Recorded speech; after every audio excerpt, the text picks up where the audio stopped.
on their microphones when invited to speak, but we haven't got microphones this evening, so that is not required. There's something I can hear an echo here somewhere. Okay. And can I ask everyone in the chamber to put their mobile phones on silent, please, and turn off the sound on your laptop. Regarding the safety of the evening, if we hear the fire alarm, please leave the building immediately via the safe emergency exit routes, which will be shown to us by the officers present. Please follow any instructions given by those officers. The assembly point is the Dolphin car park. If the lockdown alarm sounds, we will remain seated and await instruction from the officers. I will then adjourn the meeting until such time as it is safe to proceed. Members, to be consistent with our council meetings, I'd like to remind you all that we are subject to the council code of conduct, which requires us to uphold certain standards, those being respectful to each other and to officers and members of the public, should they be present this evening. So that concludes the introductions, and we now move on to the agenda, item 1. Mr. Creeley, do we have any apologies, please? Yes, we received apologies from Councillor Bill Barnett and Councillor Anyone's as his substitute. Thank you very much. Item 2 of the agenda, members, we have the minutes to approve of the meeting on the 23rd of November. Do we have any observations on those minutes? No comment. Therefore, I would like to propose that they are a true record. Do I have a second? I do, Councillor Vickers. If I have a copy of those minutes, I will sign them. They will come at some stage. We now move on to item 3 of the agenda. Yeah, we Take vote on the minutes. do we not? Right. They have been issued, Chairman. Pardon? They have been issued. Let's take a vote and then we Okay. All in favour? I abstain, Chairman, because I Yes, was not present. thank you. Councillor Campbell. And I'll abstain as well. And Councillor Bennett was not at that last meeting. I think that's all in favour. Before those minutes are approved, and when you see them, I will sign them. Item 3 of the agenda is declarations of interest. Members, anybody got any declarations of interest? We do. I'll take Councillor Beck first. Thank you, Chairman. I just wish to declare that I am also a member of Newbury Town Council and Newbury Town Council Planning and Highways Committee. At any Highways Committee meeting, should an application come up, I always declare that any decision which I may take at that point will be reviewed following the evidence produced by the West Berkshire Council subsequently, either in writing or at a meeting at which I may be present. Thank you very much. I've been nominated by the applicant on the second application. Thank you very much. Chairman, I am also a member of the Planning and Highways Committee, Newbury Town Council, but I wasn't present at the meeting where this was determined. Okay, thank you very much. Councillor Rouse. Yeah, it is one of the applications, the Andover Road one is in my ward, therefore, but I have no pecuniary interest or connection. Noted. Did you add me to the Newbury Town Council? Councillor Moore, yeah, you're on there as well. Yeah, that's it. It was noted. You're quite happy with that. Good. Item 4 of the agenda is our planning application this evening. Members, we have 2 applications to consider. The first application is 22/02269. This is a listed building consent application at 15 Bridge Street, Hungerford. And the second application is 22/01784. This is the Newbury House in Andover Road. So an introduction, just outlining for those attending in person or watching online and unfamiliar with the meeting format. I will briefly outline the process for each application. The officers will present the application to the committee. The drawings, site plans, and any deemed relevant material submitted on the planning file will be shown as part of their presentation on the screens in the room here and on your tablets and laptops at home. I will then invite the representatives from the following groups to come up to the lectern, where I think I'll take some advice on here, but I think in this meeting you won't be seen but only heard. However, if you'd like to be seen, I'm quite happy to stand beside Jeff Ants desks there, and we just do get a view of you. I'll take a legal view on that, but if you're happy to stand at the end of the table there, then we can see you. The officer will print the application to the committee, as I've said, and then I will invite the representatives from each of the following groups to come up to that position there if they wish, and I will ask Miss Lizzie to invite those people in on Zoom should they be outside of the chamber. Each group will have a total of 5 minutes to make their presentation. The order of the presentation will be the Town Council first, then the objectors, any supporters, and then the applicant and the aide. On conclusion of each of those submissions, I will ask the members of the committee if they have any questions or clarification. Members of the committee will not be permitted to introduce new material in their questions. I will then invite the ward member or ward members to speak. They will also have 5 minutes to present their case in total. Committee members may then, on conclusion of that presentation, ask questions for clarification.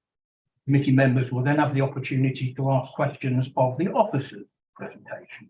The committee will then debate the application and then vote on the decision. So that is process this evening. Councillor Day. Thank you, Chairman. Just a point of clarification for everybody involved. In tonight's update sheet, it talks about that for this particular application, the recommendation of the officers is to delegate to the Service Director of Development and Regulation to grant listing building consent, blah, blah, blah, blah, blah, which is different than it says in the agenda papers. But in the agenda papers, it refers to blah, blah, blah, blah, blah, basically recommending planning permission to be given subject to the conditions in section 8.2 of the report. And in fact, there is no 8.2, there's just an 8.1. How there's actually, when you see cases to put it crudely, a bucket muddle in future involved with this, could we just clarify that situation? You do have an 8.2 on page 25. Page 25 on the bundle, I think. Not on the update sheet, it's in the actual bundle. Page 25. Thank you. Page 2. Page 25. You go to page 25 and you, Page 2, it says 8.2. yes, if you go to page 25, you'll find 8.2. Huh? On page 25. 25. 25. Chairman, that's on a different 8.2 is Oh, one is it? Yes. hidden in the corner. Yes, this. Yeah, that's on a different application.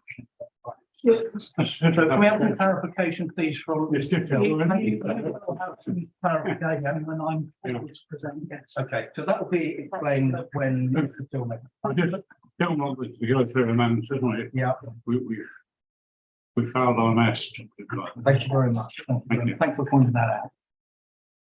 So we're all settled down, ready to go. This is the first application this evening, which is 22/02269. This is listed building consent, 15 Blue Street, Hungerford. It is to fill in the existing entrance to a wing of a flat and put in an entrance door where there was evidence of a previous door. This is coming to committee for you to do a member's forward. Mr. Till, would you be kind enough to present the application? Sorry, Chairman, before we begin, Yes. on the site visit, there was some debate about whether or not this particular application should be deferred until all the surrounding applications that were made, that we were made aware of, that were in process, that actually come forward. Are we in a position where we are now looking at, I know that one listed building consent was given yesterday. Does that satisfy what we discussed, and are we, or can we actually, should we still be deferring? I will speak now as a chairman. We are an experienced committee and we've sat on this committee on many occasions, and we know what we are asked to consider when an application comes to us. We look at what's in the red line and we look what's in the statement that we are to be looking at and make a decision on. The discussion went ahead at the site meeting. on issues that we weren't asked in this application to consider. It went on a debate of should we defer it, but I think when we come back with our experience and we say all the issues behind that door do not appear anywhere in this application. I will ask Mr. Till just for a very short update on that before he makes his presentation, just to make sure that I have got the right context with my considered opinion on this application. Question, Mr. Till. Thank you, Chairman. Along with Councillor Beck's inquiry, my presentation will also cover Councillor Abb's inquiry. And we've also had an update, as you know, which I'm sure Mr. Till will go through. There has been a certificate of lawfulness which has been dealt with on other issues since the site meeting. And I think we've all had that information sent to us. Mr. Till. Thank you, Chairman. This is an application for listed building consent within a conservation area. The proposed works are to a listed building. The applications for retrospective listed building consent for the insertion of a door to serve a first floor flat in the listed building. It comes before the committee by Ward Member Crawlin and has an officer recommendation of approval. The application was submitted as a result of the owner of the building seeking to regularise works that had taken place without planning permission after requesting Highways provide a street address for a flat in the listed building. Members, as you can see on the screen, these are the elevations of the listed building that the agent has provided.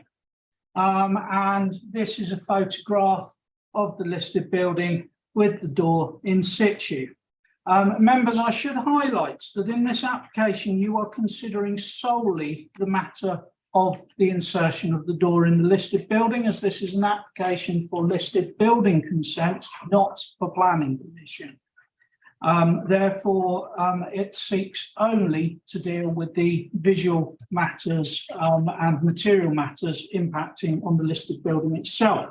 In respect to the flat on the first floor of the listed building, members are asked to note that it is not the subject of this application for listed building consent.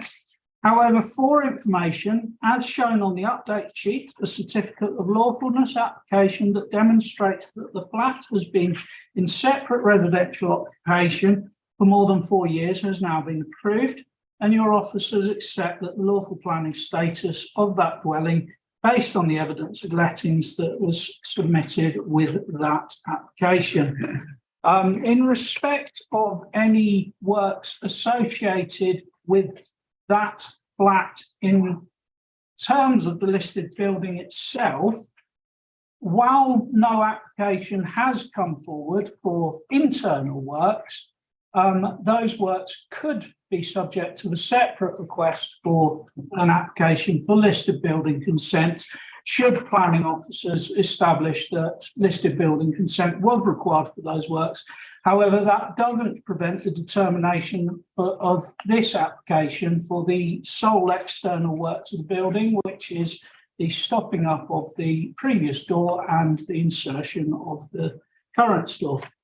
No objections have been raised by members of the public, and your officers note that records of planning permission from 1984 indicate that a door previously existed in the same location as the current door, I should say. The Conservation and Planning officers have reviewed the works that have been undertaken to install the doors subject to this application, and we are satisfied that these works have not resulted in harm to the fabric, character or appearance of the listed building. On the update sheet, you will notice, as Councillor Beck has correctly highlighted, that there is an error in the recommendation on the agenda report. It is not planning permission that's being applied for, it's listed building consent. It is the case that as these works are retrospective, i.e. they have been carried out already, your officers are not recommending any conditions in respect of them. Thank you, Chairman. Thank you, Mr. Till. Members, we now move on to the presentations of our attendees this evening. We have no representation or observations from Hungerford Town Council. I have no objectors here this evening. I have no supporters here this evening, and I do not have the agent here this evening. However, I do have the board members, Councillor Cole and Councillor Rolls. So if I could invite them to come up and just stand so those watching on YouTube can see you. Your chair or don't if you come forward a little bit, Councillor Cole. That's it, yep. That good? I'm quite happy with you there. Right, let me just bear with me, just bear with me. But not. As you know, you have 5 minutes for you, Councillor Roll, I'm just going to speak first, and when you're ready, would you like a warning at 2.5 minutes or? I don't think we're going to need it, Chairman. To be Okay. honest. We're going to be Then, Councillor, 5 minutes. you're away. Thank you, Chairman. Members, firstly, the starting point with this application has to be that it's for retrospective consent. This should not be how we do planning in West Berkshire. Secondly, the Hungerford Town Council is not represented because we suggested that it was a waste of time for them to speak tonight. They are, however, watching the proceedings with interest. The history of applications on this Grade 2 listed site show 2 refusals in 1985 and another refused application in 2022 relating to creating another separate flat. The applicant has then sought a certificate of lawfulness for use of part of the first floor as a flat. The applicant and family appear to have chosen to ignore the idea of getting planning permission, which was clearly required, but then remedy the situation through retrospective consent. Obviously, if members find that they have to uphold officers' recommendation, this is encouraging to residents to ignore planning rules. The application actually in front of you is to approve the filling in of the entrance to the wing of the flat and to put in a door. It was clear at the site visit, as Councillor Abbs intimated, that to properly consider the listed building consent application, the committee would have to consider all aspects of planning on this site, and particularly the certificate of lawfulness, which was pending at the time of the site visit. No listed building consent had been applied for in respect to the stairs that justify this door or the other internal changes.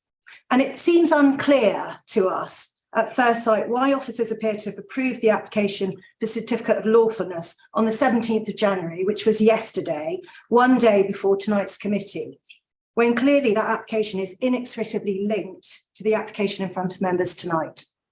We appear to be allowing what seems to be a calculated strategy by the applicant in stages to achieve their ultimate aim of what feels like, and excuse the pun, members, planning permission through the back door. Thank you, Councillor. Councillor Cole. The Town Council has nevertheless accepted that there is evidence that the door previously existed. As a result, it cannot be contested tonight. For the justification for this door, West Berk states, as we understand it, that the council tax has been paid on a separate flat. Having taken the money for so long, this may throw light on the decision to issue the certificate of lawfulness on that, given that the door appears to serve the previously unapproved flat. Members, we did intend to come here tonight to seek deferral of the application to allow this committee to consider all planning applications on this site, as one is linked to the other. This seemed the most sensible way forward, but officers seem to have taken a different view, arguably are forcing members' hands in their decision tonight through the issuing of a retrospective certificate of lawfulness. What we're left with is the following. As heritage champion, I can only question the point of listed building consent if we encourage people to ignore it. Hungerford Town Council members do actually know what happens in Hungerford. This meeting could have been avoided entirely if there'd been actual real discussion with Hungerford Town Council. Why are we here at all? The left hand does not know, it seems, what the right hand is doing. This council, as I understand it, has willingly accepted council tax on a flat that it did not permit. Once again, we have circumstances where, to save time and money, it would be rather better if a councillor call-in could be withdrawn. Neither of us made the call-in, but it could have been withdrawn. It could have been withdrawn right up to the last day, if necessary. Please don't think that we are having a go at planning officers. We are not. This is a mix of management and policy issues, 1 minute. none of which are new. Thank you, Chair. Thank you very much. Members, have we any questions? We do, councillor. Yeah, thank you. As any of the ward members and the two people that spoke to, have you seen any of this evidence that implies the existence of the law previously or the council tax? Has anybody presented it to you saying, you know, that's why we've done this? No, we simply looked at the plans that you, I believe, have. If you look at the plan, there is a cutout on the plan dating from something like 1985. Right. Which rather shows that there was previously a door there. Perhaps it's not in that pack.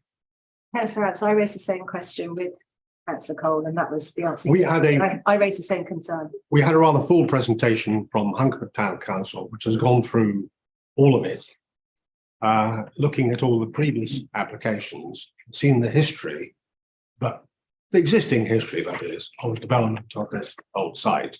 And it is quite clear that at a point in the past, there was a jink, if you like, in the plan of the wall. I just want to be 100% clear, because I can't find this diagram that you're talking about that shows a chink in the whatever. Then I would ask you to, You assure me. I can assure you what I have seen, That's what. but I would suggest you put your question I to will. planning officers. Can I just add, I didn't attend that Hungerford Town Council meeting, and I thought the same as you because it wasn't in the pack. However, I'm obviously relying on state law. I had the pleasure of seeing it over Zoom this morning. Councillor Griffiths. Yeah, I mean, the one thing that to my mind seems to be missing from the pack, if you like, of what's happened is anything about the impact of internal alterations on a listed building. We're not allowed to talk about it, sir. No, but is that your main outstanding concern, or is it more to do with the fact that there has been a regular process as regards The town council is unhappy with the way this has been done. There's no question of that. But the certificate of lawfulness put through just yesterday, and the insistence that you should only deal with the door means that there is no point in us discussing this evening. Had the whole thing been discussed with Hungerford Town Council, the people who actually know what it's all about, it wouldn't have been necessary to have this part of this. Thank you. It would have been resolved. I would just make an observation. At the site meeting, the agent did say, and we were all present there, that a certificate of lawfulness had been submitted. And I think I'm right in saying, and I think Mr. Till backed me up on this, that that was going to be considered and possibly be approved before tonight's meeting. So this has not been slipped in to give the members some sort of an idea that this has been pushed in quickly. It was mentioned at the site meeting, so it's not. It shouldn't be news to us that this would be an address. Yeah. So anyway, Councillor Cannon. It's a very simple thing. I mean, following up with Councillor Vickers' question, it's absolutely clear in my simple mind that this is not a question of this being not an appropriate door for this particular building. In a visual, what you're really objecting to is the retrospective nature of the application. Right, thank you. Well, that's one element. I think that's Well, apart from all the Yeah. other issues, Yeah. in this simple case, of this simple it's application, listed, obviously. yeah. There are issues, if you want, over the existence of that flat at all, but I think they've been taken out of our hands. For Right, the, that's a difficult one. for the flat to exist, Yeah. there needs to be that door. Thank you. The door itself. May I just add to that, to put this into context, as many of you know, Hungerford has many listed buildings. That is the nature of Hungerford. So this is a big issue for Hungerford and the Town Council because it is allowing retrospective consent. It's almost allowing a green light to go and do what you want to a listed building, and we'll rubber stamp it later. Town council does not like that. Can we just have clarification of the presentation, please? I don't want to get into it. Yeah, so would you summate it by saying that you're worried about the precedence it sets more than anything else? I We say, would much rather that there be proper consultation with the town council because they have a lot to offer. Your concern is mainly communication, not the precedence it was set. my concern is precedent, Okay. and I think particularly in Hungerford, it's very relevant because there's a lot of listed buildings in Hungerford. Communication, President. Thank you. Any more questions? No. Thank you. I think the views of, and I think I asked, answered my call, I think the views of Hungerstown Council are noted. However, as chairman, I'm not here to persuade you one way or another, but it is to direct you as to what we have got in front of us this evening. Now, we may well feel that, that there's some traction on what's being discussed, but it's not for us at this committee tonight to take that on consideration, in my view, and that will come out, I'm sure, in the debate. Members, any questions of Mr. Hill? Thank you, Councillor. Yes, thank you. Clearly, some evidence has been provided to others about the pre-existence of a door in the 1984-85 timeframe. Why has this committee not been shown this evidence? Because if I'm basing on what's in front of me, there is no evidence. In part because the actual evidence comes from the council's own planning records rather than coming from the applicant's submission. We've been asked to consider the acceptability of the door. The Conservation Office has made an assessment of it and she's looked at the planning records in accordance with that. However, I can share with you the public planning record that relates to this door from 1985. I just need to confirm. Can we get that from Mr. Mayor? That Can I be clear? That new information. This is new information. It's always Councillor Hill go through this. I don't want a president being set that we're submitting material. And No, but it's very clear. Because would you just wait until I ask you to speak, Councillor, please? Thank you. Otherwise, we're going to get. Indeed, I was at simply 2 dates. Thank you. And it sounds like it wasn't part of the. That is my concern. Necessary for the consideration. That is my concern. I don't want to set a precedent here, but the council submitted information and our councillors here who wished to put additional information were refused. Councillor.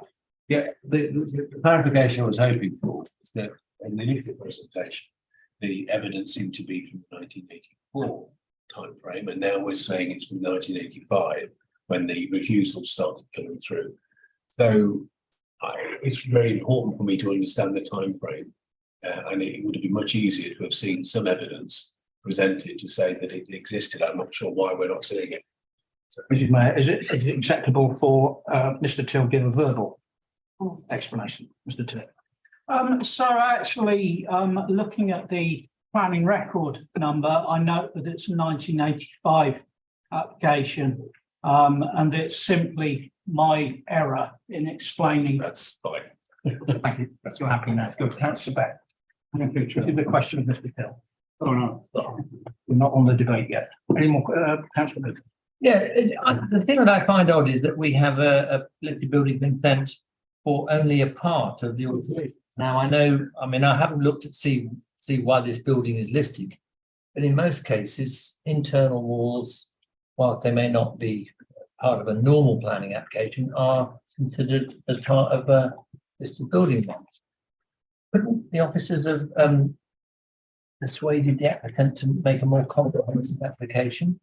Because it seems to me that the only purpose for this door was for a flat. Now, I know the flat has now effectively been retrospectively consented through the other procedure. So, but there is still an outstanding listed building consent for that retrospective remainder of the works to that listed building, if you see what I mean, Chairman. And it just seems to be an incomplete and unsatisfactory process. We could go down this discussion all night, but as I tried to direct us, we're looking tonight at this single application. Yeah, and when we come to the debate, I'll I think close that's that the time to item. bring, unless Mr. Till would like to I mean, come back. we could take it out of committee, but I'm concerned because this is a public meeting and there is concern in Hungerford about this sort of thing. We don't want that way of presenting listed Let's building. do the debate back. You want to come back? I can comment on that procedurally, that the local planning authority is obliged to consider the application as put in front of it. So if the applicant chooses to apply for part of the works while seeking, for example, confirmation from the conservation officer as to what in respect to the internal works might require listed building consent, then that's for them to choose to do. And the guidance for local planning authorities is not to delay determination on the basis of a potential forthcoming future application. We are supposed to determine the application as it is presented in front of us. And also, Mr. Till, I would say not to advise how somebody should submit their applications. Yes. I mean, what Councillor Vickers is suggesting that we go back to them and say, look, you put the door in, why don't you at the same time do this? Well, We more don't than want that that. now, assuming, I mean, this whole visit has made officers and this authority aware of works having been done without consent. And normally there would be enforcement action. You'd be saying, either put in a retrospective and we will consider that, or we will consider enforcement action. Well, those considerations are all outside of this planning act. Listed building consent application, Chairman. Yeah, absolutely. Okay. I think, Councillor Thorne. Thank you, Chairman. Yeah, question for Mr. Till. What would be the implications of refusing this application tonight? Would they have to block up that door and reinstall the previous door? I just want to sort of understand what the implications would be if we rejected this. I would suggest that an appeal would be the implication. With a potentially quite a difficult refusal to defend. I must remind the members of the committee respectfully at this point that while we prefer work not to come forward in this retrospective manner, we are not in a position of the principal planning legislation allowing us to take punitive action just because an application came forward retrospectively. We would have to identify harm in respect of the works in order to refuse the application. A refusal cannot be a matter of we don't like when this was submitted. Thank you. Councillor Moore.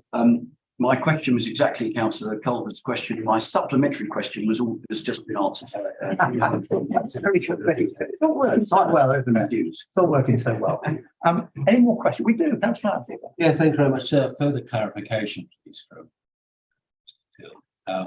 I'm looking at the reduced application, 85/24/680 pad, which was starts with an extension with 2 additional windows, and then opening up of the walls for a new staff kitchen, and so on. Then I look at page plan in the pack that shows a kitchen with 2 windows, door, and new staircase.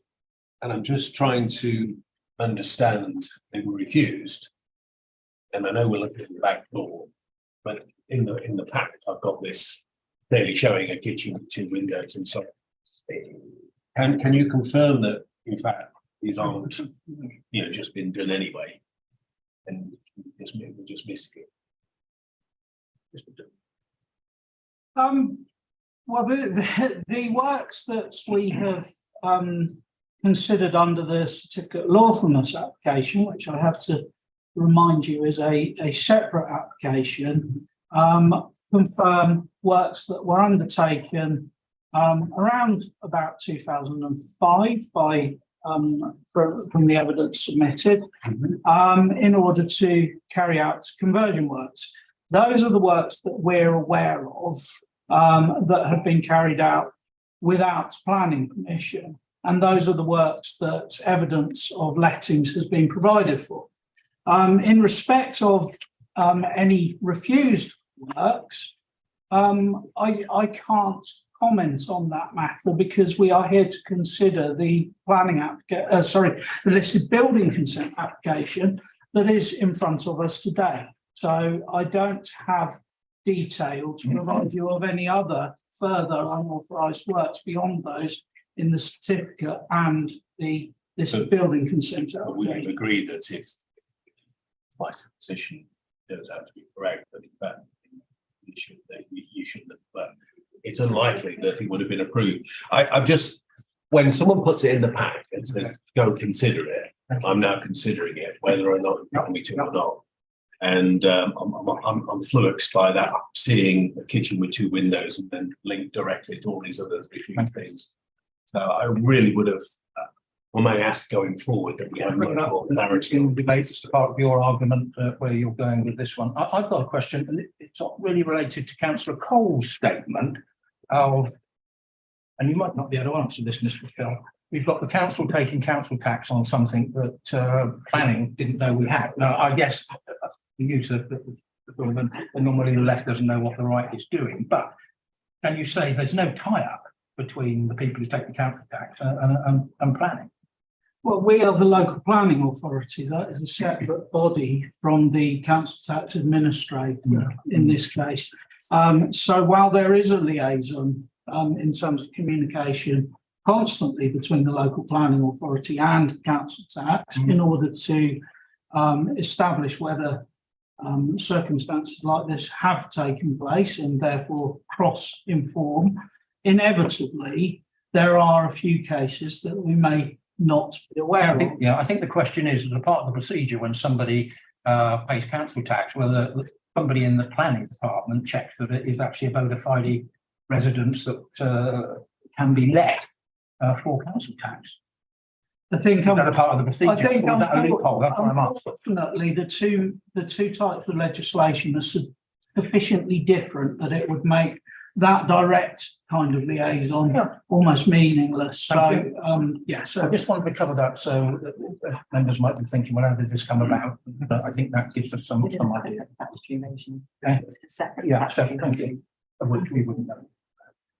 One more question, Councillor. Yeah, I would have really appreciated knowing when we started asking for council tax, because we're being asked to accept a bunch of evidence without should be seeing the evidence. I come back to my initial statement where I know we go with this. We can go on all night down different avenues, but we're here to look at the door. And all the issues behind, as we know, and it's all up for debate. Yeah, I take it on board. I think concerns of the town council are noted, and hopefully it'll go back and be reported and acted on. No more questions. Good. I'll open debate, if you like. Councillor Bennett, have you got a question, or are you going to? I'll open debate. Well done. We're off.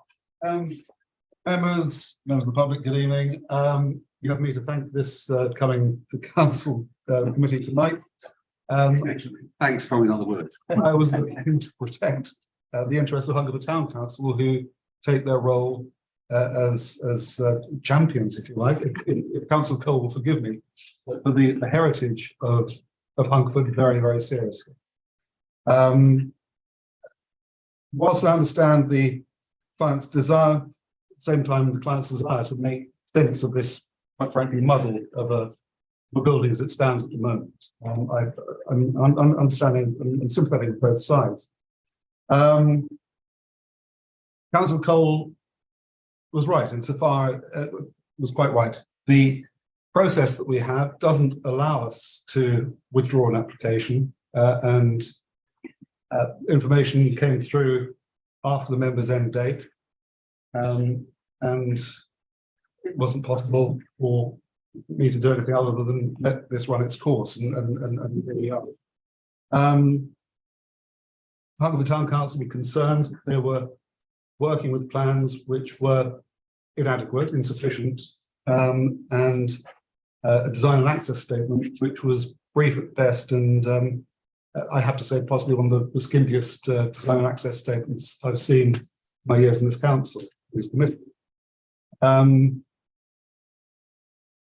of the most unhelpful phrases of recent years is "we are where we are," and I personally find it very difficult to do anything other than accept officers' recommendation in this case. I'd be interested to hear what my colleagues have to say. Thank you for that, Councillor Bennett. I think that knocks a lot of the rough edges off. Thank you. I was with Councillor Abbs now. Yeah, thank you very much. Taking you at your word, Chairman, that I must only consider the evidence set out before me in this document, which means I should refuse it, because there is nothing to support the existence of a door, and therefore I would say that that would set a precedent for further works. The whole, I mean, the applicant did say at the site visit that, you know, the husband was very sad that She is looking now to kind of sell the building, which is why it's probably all come to the floor, because she's trying to clean all the paperwork up to enable that to happen, because we can get through the lawyers otherwise. That isn't of concern, unfortunately, to us as a committee. We're on planning matters only, and therefore on planning only and what's provided in this document. It will be respected. Happy to put that forward if debate doesn't. Nobody else wants anything forward. Members, I will just say that is supposition. I don't think Councillor Abb knows why this application can't. We don't know the thoughts of the applicant. Well, Of the personal position of a bereavement and the other issues going on. So it's supposition. So I think that's slightly a red herring. Right, Councillor Abb. Thanks, Chair. I think we're making an absolute meal of this. I mean, it's a very straightforward issue. It sounds like there wasn't a door there, but there was an opening at some stage. Sometimes the distance part has been locked up. Someone's put a door in. It looks okay. The planning officers are happy with it. We dance around the maypole here endlessly over this. I mean, I accept. You know, we have taken a hard line on respect to consents in the past, so we have been tough where it's necessary. This doesn't seem irritating, I guess, very irritating that this person's gone this route. However, it doesn't feel to me as though we can do anything but agree with the conclusions of the planning officer. And I would propose that we approve the planning officer's recommendation. Thank you. We have a proposer with Councillor Camp. Good. Councillor Beck. Thank you, Chair. I would like to second the recent proposal we've had based upon the recommendations of the officers as detailed on page 2.2 of the update sheet for this evening's meeting. Okay. Councillor Vickers, did I see you want to come back? Well, I did have my hand up, yes. I would just say, I mean, I always think, well, where's the harm? I frankly think that whether or not there had been a door there in the past, I find no harm in what I saw on the site visit.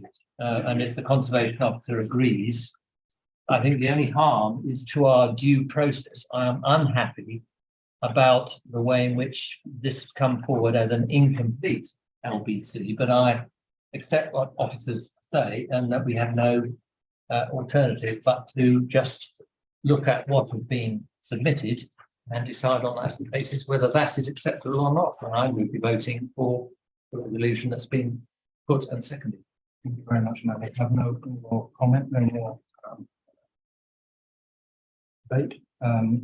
I don't think there are any conditions. We've not asked for anything to be done over and above what's before us. Therefore, is there any way we could actually put something in to say that we don't approve this sort of approach, even though I suspect that I think it's noted. It will be in the minutes. The debate's in the minutes. I think what we've discussed will be reflected back with the ward members to Hungerford District Council and through Councillor Bennyworth. Hungerford District Council are watching this evening, and I think Councillor Mr. Till will take this back. And two issues. One is that our dissatisfaction, I think, is the word of how this is actually being looked at. But I can see that clinically it's a door in a wall. The other things are ancillary, and I think the other thing that might be worth looking at is this crossover between council tax and planning issues, which I think we've raised that issue again. Are we all happy with that? That would minute it. I don't think we should be stipulating anything in our terms and conditions. Yeah, thank you. So the recommendation is for head of planning and countryside be authorised to grant listed building consent on this application 22/0239/69. This is on 15 Bridge Street at Hungerford to fill in the existing entrance of the Winter flat and put in an entrance door where there was evidence of a previous door. Mr. Mayor, can you conduct the proposer? I'll do a proposer. Councillor Camp and a second. Councillor, if you could, just a show. Just a show of hands. All those for?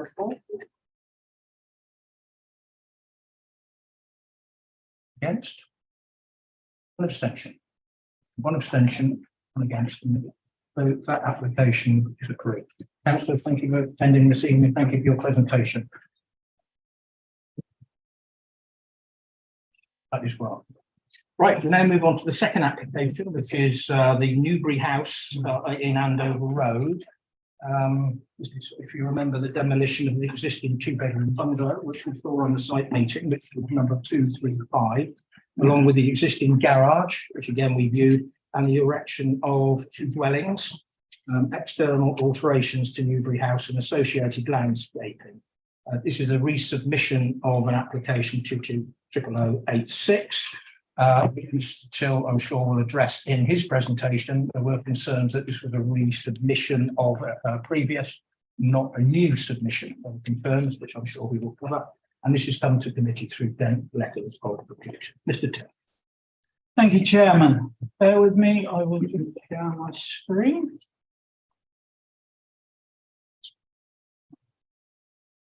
Members, this application's for full planning permission for works to demolish the existing bungalow and garage to the rear of Newbury House and to erect 2 dwellings to the rear of Newbury House. The application also includes refurbishment works to Newbury House, which entail conversion of 10 one-bedroom dwellings into 2-bedroom dwellings, repair of the roof, repair of painted render, and composite window frames and timbers. The application is a resubmission. A similar application which proposed 4 dwellings was submitted previously. This application originally was submitted proposing 4 dwellings, but following officers' advice that that was not acceptable in light of the material considerations in officer's view, that was reduced to 2 dwellings, and that is what the application description is for. That is what the plans accompanying the planning application are for. Your officer's recommendation is therefore for approval of the application, and it's been brought before the committee due to receiving more than 10 letters of objection. Newbury House is an existing building within the defined settlement boundary that has been converted to provide 10 one-bedroom flats and 2 one-bedroom flats. To its north is the single-storey bungalow that is proposed for demolition, as well as a garage that is proposed for demolition. Objections to this application raise concerns with the following: impact of additional housing on neighbours, overlooking onto neighbouring amenity land, plots 11 and 12 being far too close to in proximity to adjoining properties in Dormer Close, the impact on biodiversity, the existing grounds being important green space and the setting for Newbury House, the new road position for plots 13 and 14 in Dormer Close, which I will note are the 2 dwellings that have been removed from the proposals, Dormer Close having problems with traffic, highway safety concerns along Dormer Close and the Dormer Close Andover Road junction, the flow of traffic in Andover Road, the character of the historic and iconic Newbury House, the amenity space left for residents of Newbury House, the environmental impacts with the loss of green space and existing habitats, tree preservation orders on the site, and there being low-level lighting installations for the new parking areas. Members, I would like to note during the course of consideration of this application, as I previously said, it's been amended to remove the 2 additional dwellings from the north area of the site, and also that a proposed access from Dormer Close has been removed from the plans. I'd also like to note that concerns were raised in respect to the former use of part of the land proposed for new dwellings as allotments. I can confirm that that land was privately owned by the applicant. The use of the allotment ceased some time ago.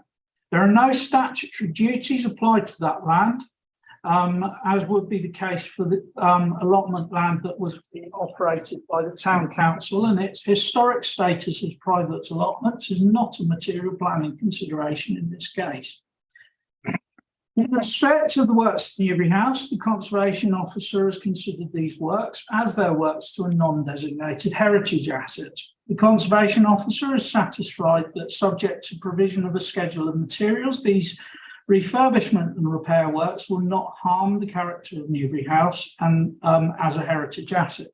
In respect of the works to subdivide the bedrooms internal to 10 of the flats in Newbury House, as internal works, these wouldn't require planning permission in and of themselves and are therefore not considered to result in material impacts worthy of consideration by your officers beyond those in respect of parking provision, which my highways colleagues have confirmed is adequate. Moving on to the two proposed new dwellings to the north of the site, members who attended the site visit will recall queries in respect to the status of garden land for development purposes. As indicated on the update sheet, I can confirm that garden land is not considered to be brownfield land in either the local development plan, the MPPF, or the draft policies of these local and national documents. However, in this case, the land is within the settlement boundary within a built-up suburban area, where the principle of development is supported by the policy that's of the local development plan. Officers therefore support the principle of redevelopment of the land that forms the bungalow site and the former allotment land. Members will also recall queries raised in respect of positioning of dwellings to maximise solar gain and the notional building line. In respect of solar gain, there is no current policy requirement to address this, but officers are broadly satisfied that the proposed inclusion of solar panels on the roof of the proposed dwellings would represent an improvement from the existing situation and that the orientation of the proposed dwellings would not merit a reason to refuse planning permission. Hang on. Apologies, I'm just trying to find a slide that's the one. Right. In respect of the notional building line, members are asked to note that as indicated on the plan that I'm currently displaying, the proposed dwellings would adhere to a broad line of development. Policy would not seek adherence to a strict building line, and the proposed works are considered to have negligible impact on the street scene being located and designed so as not to stand apart from the mixed character and size of surrounding dwellings. In respect of impacts on neighbouring amenity, members will note the recommendation of the condition for obscure glazing on the first floor window of plot 12, which serves a landing to prevent overlooking of the amenity space of the dwelling to the south. On the plan I'm displaying now, members can see the distances from neighbouring dwellings. None of these dwellings would suffer a direct window-to-window overlooking relationship with the proposed dwellings, and the physical separation of the plots from neighbouring dwellings is considered adequate to avoid any overbearing impacts on these neighbouring dwellings. And for members who are struggling to see what I've displayed, I can confirm that the separation distance to number 89 Monks Lane to the north of the site is 5.7 metres. To number 11 Dormer Close to the east of the site is 14.6 metres. And to number 12 Dormer Close, to the south of the site, the distance is 4.5 metres.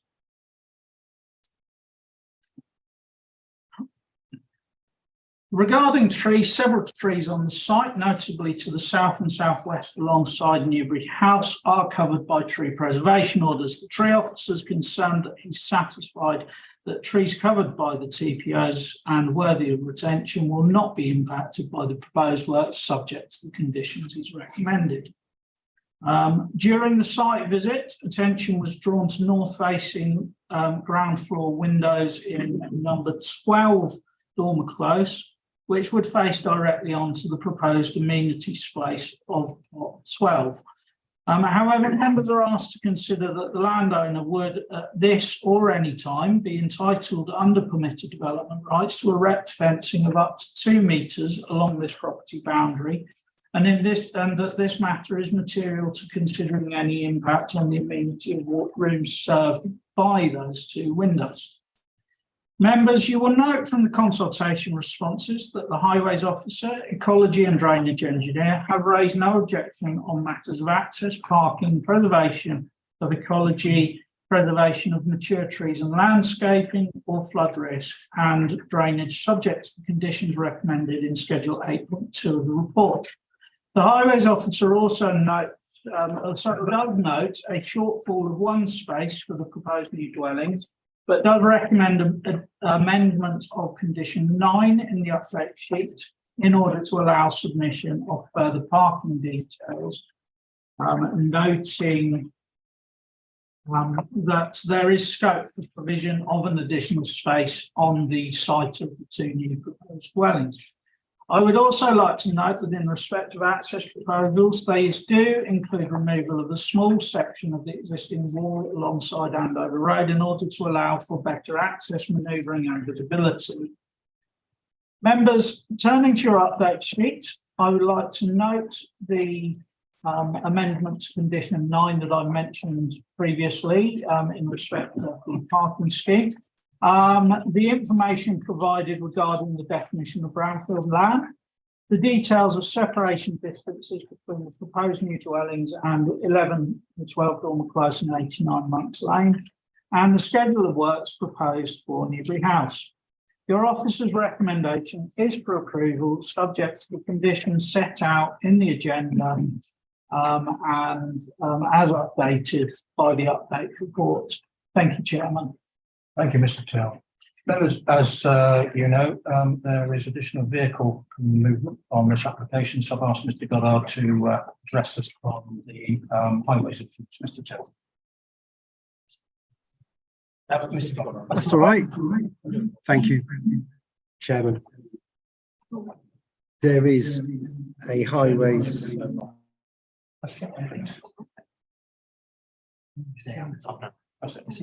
Thank you. That's very useful to get with that. Okay. There is a highway section in the main report of section paragraph 6.23. However, as noted by Mr. Till, there have been a number of changes in this proposal as it's gone along. And therefore, what I thought I would do is to pull together all of Highways' comments and put it in the update report, page 2 and 4. Firstly, yes, let's deal with the chairman's points. The two new houses will generate an extra 8 vehicle movements a day, 4 in, 4 out. The flats will probably generate an extra 4 vehicle movements a day, 2 in, 2 out. So there is some increase in vehicle movements, but the access is onto the Andover Road, which is clearly one of an A-class road. So any increase in traffic, I think, is negligible on the wider highway network. The access onto the Andover Road is satisfactory. The sightlines onto the Andover Road are satisfactory and comply to standards, national standards. The access is being widened to 6 metres in order to allow a fire appliance to get in and out of the site. This is particularly important considering that these 2 extra dwellings are being provided quite the way into the site.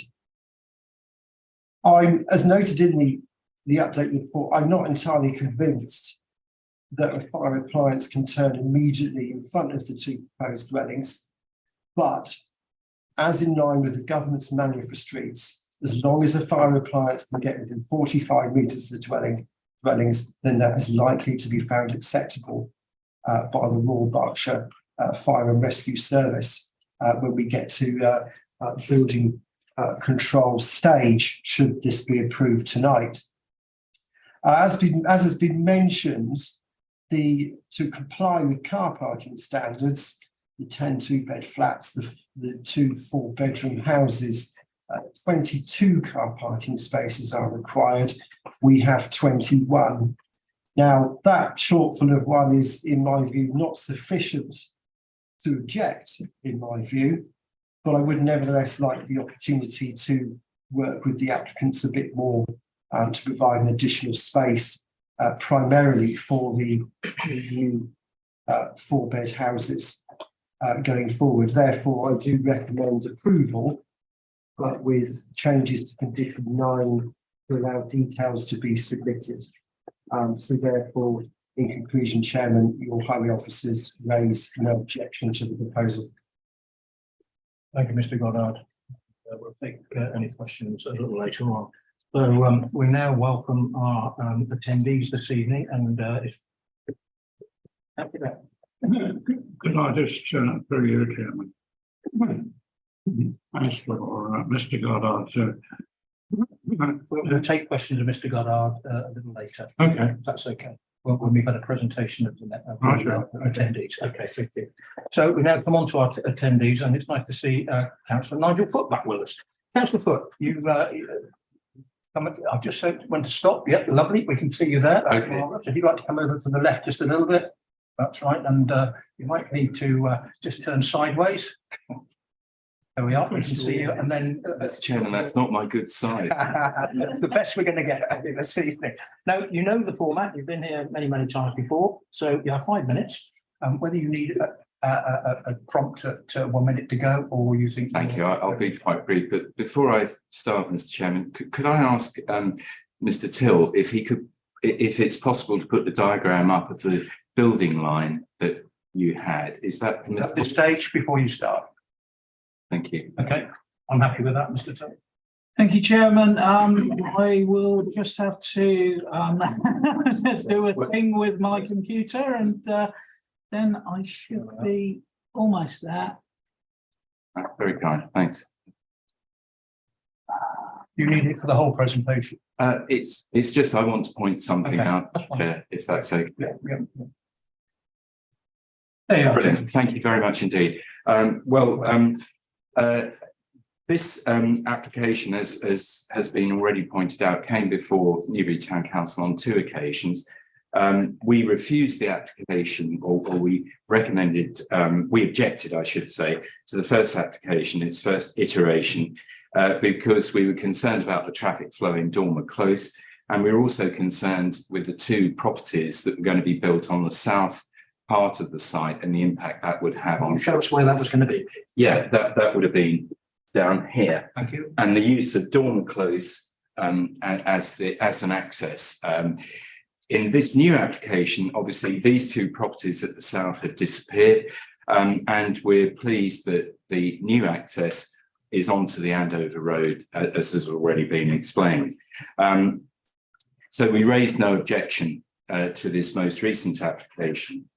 However, if I may, I wanted to point out something that was became apparent at the site visit, and that is that the resident who lives at, I think this is number 12, Dormer Close, mentioned that there is an underground water tank here that might be Victorian in construction, and apparently that supplied water to Newbury House. There's an old pump handle on the side of Newbury House, and the resident who lived at 12 Dormer Close was concerned that nothing had been mentioned about this underground storage tank, and that it may have an impact on the new property here. I think it's plot 12, and clearly on his house at 12 Dormer Close. And it's, if you like, a man-made sinkhole potentially. And I would, I would recommend that a survey is conducted to ascertain the size and extent of this water storage tank, because that may have quite a serious bearing on construction, you know, if heavy lorries are sitting on there and that sort of thing. And the future potentially on those 2 dwellings as well. And that's all I have to say. Thank you, Chair. Thanks, Councillor. Just on the point of the tank, again, that was discussed at the site meeting, and I did mention it to Mr. Till at the time, and he will correct me if I'm wrong, but I think this is a civil matter as opposed to a planning matter. But Mr. Till, if you could just take that at this moment, please, and then I'll take any other questions of other members to Mr. Thank you, Chairman. This would be a civil matter between the owners of the pieces of land concerned, and a constructional matter for ensuring that the correct surveying is done before development commences on the land, but not a planning matter. Thank you. Members, any questions of Council Foot? You've been led off nice and easy. Thank you very much for your presentation. Thank you very much. We now come on to the objectives, and this evening we have Martin Rees. Are you with us? He's in Zoom. Thank you. If you could allow him in, and he's speaking on behalf of Jackie Fiddler and Mr. and Mrs. Curtis. So if we could let Mr. Rees in. Mr. Rees is there. Okay, Mr. Rees, welcome. You've not got your camera on, we can't see you. Can you hear me? Yes, I can indeed, sir. Yes. Good. Are you happy for us not to see you? Yes, I'm just trying to start my video. Okay, in your own time. Now we've got you. Okay, thank you very much. Good evening, everyone.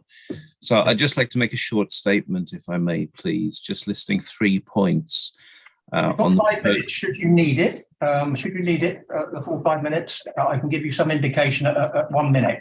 Okay, I don't need the full 5 minutes, thank you. When you're ready, sir. Thank you. So I'd like to make a brief statement, if I may, please, of 3 objections to the proposed development on behalf of Malcolm and Laura Curtis of number 12 Dormer Close, and my wife and I, and we live at number 11 Dormer Close. So Laura and Malcolm have real concerns, as has already been mentioned, at the possible damage to their water siphon tank, which is buried underneath the wall separating their property from the adjoining allotment. The tank has been in use in their ownership since 1985, and at approximately 4 meters wide, it's clearly vulnerable to fracture during building work, as has already been said with heavy vehicles. Secondly, my wife and I are concerned at the loss of amenity to local residents at Newbury House from the redevelopment of the allotments. These were in use from the 1950s through to the early 2000s and were extensively used by residents. Thirdly, we consider that there is an environmental loss in the redevelopment of the allotments to local wildlife, as it is the home of many birds, bats, and indeed muntjac deer and foxes. As a supplementary matter, I believe it's one of the government's aims at the moment in looking to build garden communities and is high on the present administration's agenda. Allotments are recognised in paragraph 91 of the National Planning Policy Framework as having a role in supporting healthy lifestyles. And again, I believe are protected under Section 8 of the Allotment Act 1925. Thank you very much for your attention. Thank you for listening. Thank you very much, Mr. Rees. Members, do we have any questions of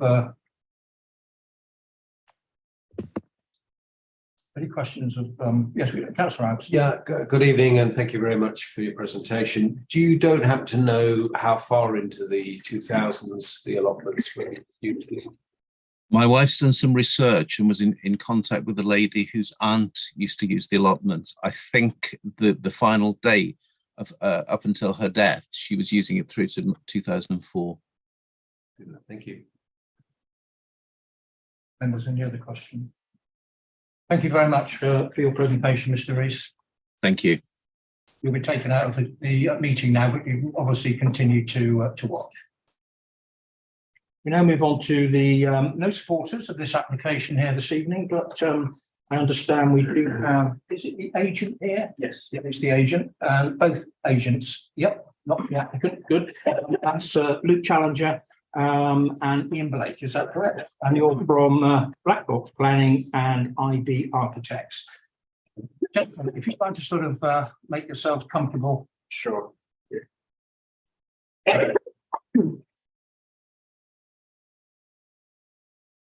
Come in a little bit so the public can see you. You put yourselves on the screen up there. Come in a little bit, please. Okay, bit more. And one of you could come a bit more. Just by way of introduction. Yeah, we'll come to that in a minute. Let's get this bit sorted out. If you could come a bit more forward. That's it. Now we can see you. Now, if you'd like to introduce yourselves to members. So I have on my left.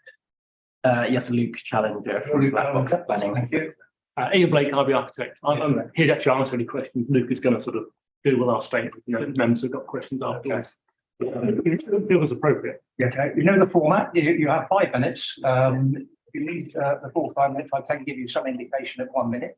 And then if you break into that, then I'll give you 20 seconds, what I would say. And in conclusion, if you could just wind up there and make it fair. Everyone's had the same here. Yeah. Okay.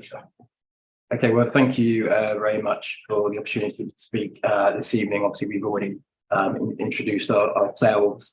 So just to recap a little bit on the key points of the planning application, which I believe you've already heard from Mr. Till.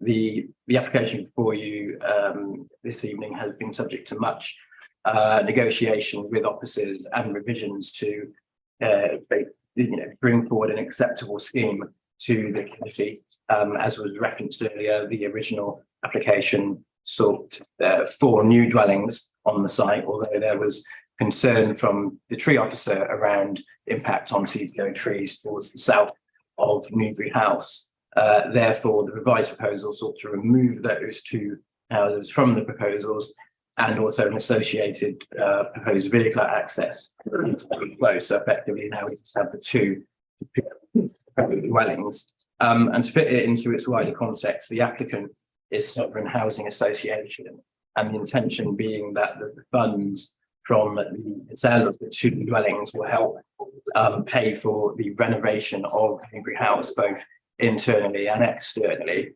And as part of the proposal, there's a amenity plan which shows private amenity space, public gardens to some of the flats at Newbury House as an enhancement to their amenity. We also obviously very pleased to see through that negotiation the application being recommended for approval. And just to update you, obviously we're working further on details of drainage and tree protection measures, which you will note are conditions of the planning application for further consideration and approval by officers. And yes, obviously we're here for any questions that you may have. Thank you. Thank you very much. Member, Councillor Lucas. Yes, you've mentioned that it will that the 2 additional houses will provide the for the work on flats. You haven't mentioned whether the flats which are currently social housing units, as I understand, will remain social housing units. So there's no mention in the report. We've got from officers as to any sort of condition on housing tenure.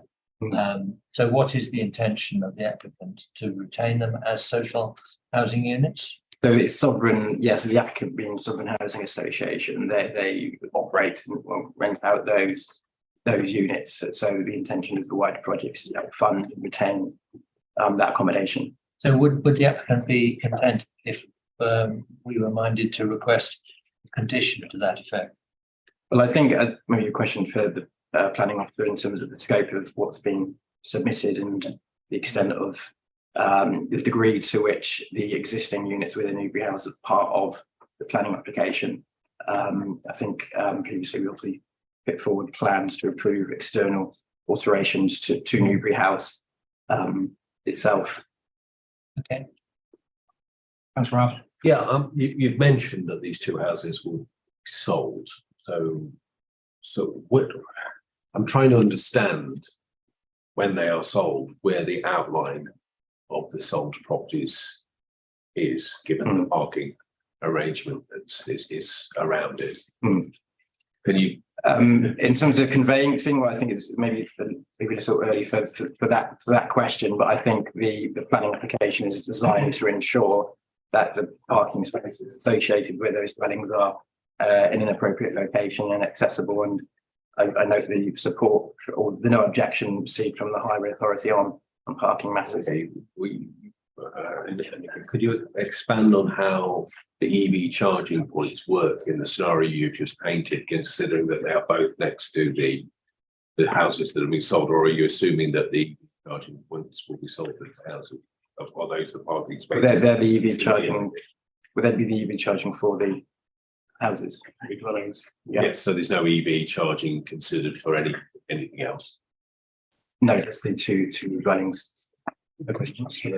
If the chairman will allow, I'm very curious as to, you've solar panels on the roof, but there's no real solar gain taken into it. Did you not consider kind of really, there is definitely a sort of aspect to this, consideration of age of maximising the running costs of these houses as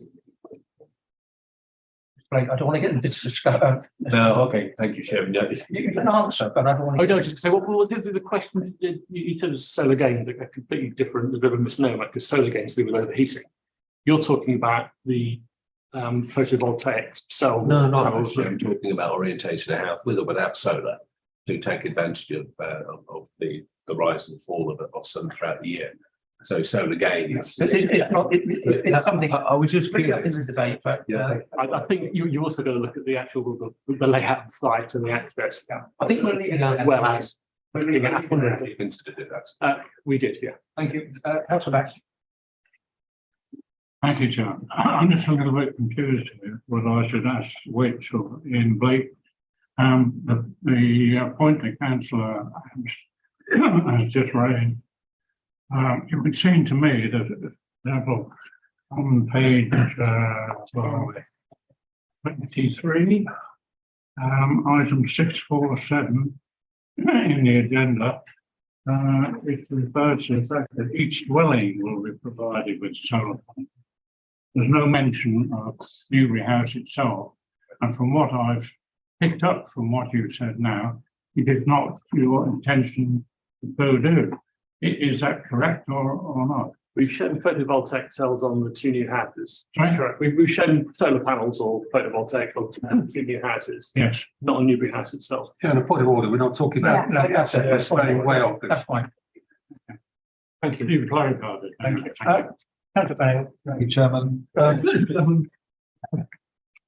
Parking, we're one short by the looks of things. What scope do you see for finding missing space?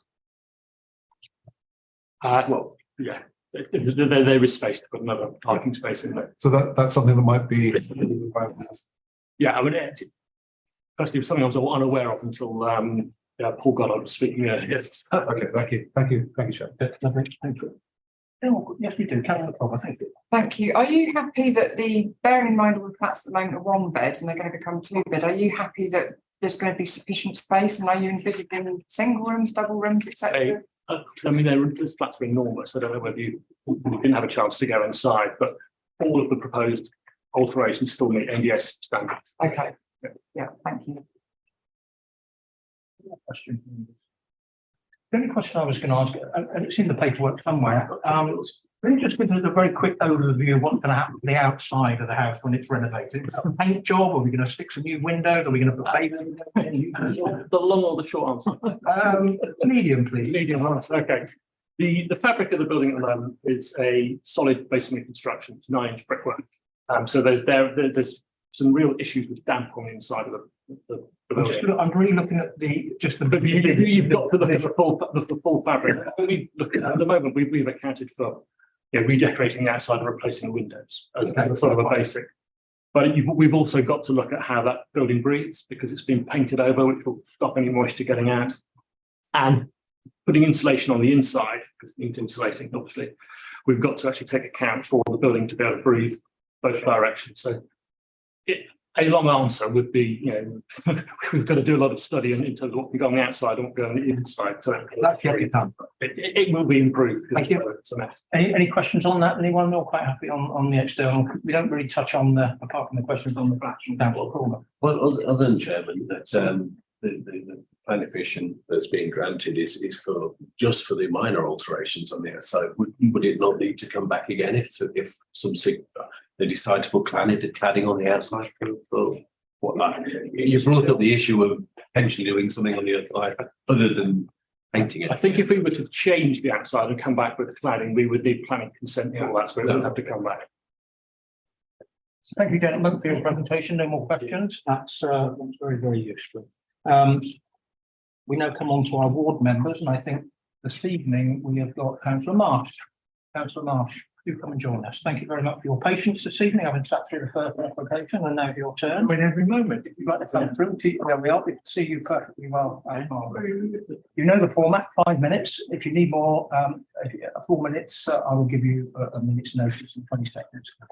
When you're ready, Councillor. Some of the points I wanted to make have already been eloquently expressed by Councillor Foote from the Town Council and by Mr. Rees on behalf of the residents. I do have some other observations. Can I just say to start with, in terms of the good news, and it has been referred, this is miles better than the original application. And I do think that they don't always get the credit, but I do think that the case officer Mrs. Brooks, the manager representing Sovereign, come up with something that is very much better, and it certainly makes most of the residents feel that they've been listened to. It's taken out the disastrous, unsafe road from Dormer Close. It's removed those southern houses completely, protected what is a lovely garden with beautiful trees, some of which are covered by TPOs. So that's great.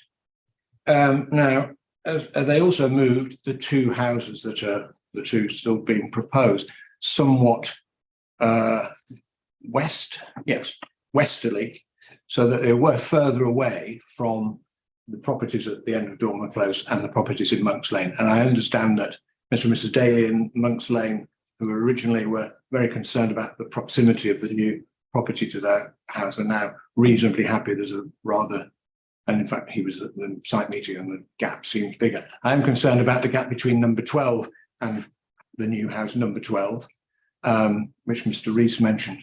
And I'm not on the committee, I'm not going to be making that decision, but the figures were in the pack and Mr. Till mentioned them. I just asked members to look at those figures and be assured that there is enough of a gap between number 12 Dormer Close and the new property, because at the site meeting they looked pretty close together and several members were a bit concerned about that. Just on the underground water tank, I'm really surprised that this isn't a planning matter, because it seems to me it would be a planning matter if a bulldozer went through the ground and ended up in the water tank. But also the residents use that for watering their gardens, and that seems a very desirable thing, that they have that large tank. And I think that personally, I can't contradict what Mr. Till has said, but I'm very surprised. And I think it's unreasonable to expect the Curtises to go off and start taking civil action, legal action, to try and retain the water that they had access to for about the best part of 40 years. Can I just say something? I've referred to the current management of Sovereign. I do think that, and I'm hoping this will be a lesson for the future, I do think Sovereign do not come particularly well out of this whole process. And the reason I say that is because the actual Newbury house has been allowed to deteriorate in an awful way. And I have been inside, and so I can reassure Councillor Culver that the flats are indeed huge, but they're not only huge, but they're also completely squalid. And in fact, on the upper floor with the damp, with the fungus, there was a mother with a child living there who Sovereign have rehoused just up the road, which is very satisfactory. There are still two people in there, by the way, who haven't been rehoused, although they have received offers. And I just sort of feel that the residents of Newbury House have been rather overlooked in it. Yes, as I've said, they were squalid. They shouldn't have been allowed to get into that state. We wouldn't be here if Sovereign had maintained that building in the way it should have been maintained. It's as simple as that. There wouldn't be a need for this whole process, I don't think. And I hope that that is a lesson that will be learned. Can I just come on to the eco aspect? So we know that CS17, all new development should maximise opportunities to achieve net gains in biodiversity. Well, there's no way this does that. That field is full of, where the houses are going to be built, it's the former allotment. It's absolutely full of wildlife, as we heard from Mr. Rees. And I'm very surprised that we can just blithely assume that this is somehow meeting the ecological conditions when it plainly does not. And then the couple of other points which I hope you'll consider and maybe make into the conditions. It's very surprising there are no EV points for the flats. That's something we've been trying to do, as I understand, in other developments of flats in the town. And I have been perfectly assured by Sovereign that they'll maintain the current mix so that there will be the social rent units. Well, how about this? How about some of the people who've been moved out, giving them first priority to move back in? That would be great for them, and it would be great for West Berkshire, and it would be great for Sovereign. That's just my suggestion. So I hope you'll take those points into account when you consider your decision. Thank you very much. Perfect timing. Just stay there 1 minute, Councillor. Any questions of Councillor Mark?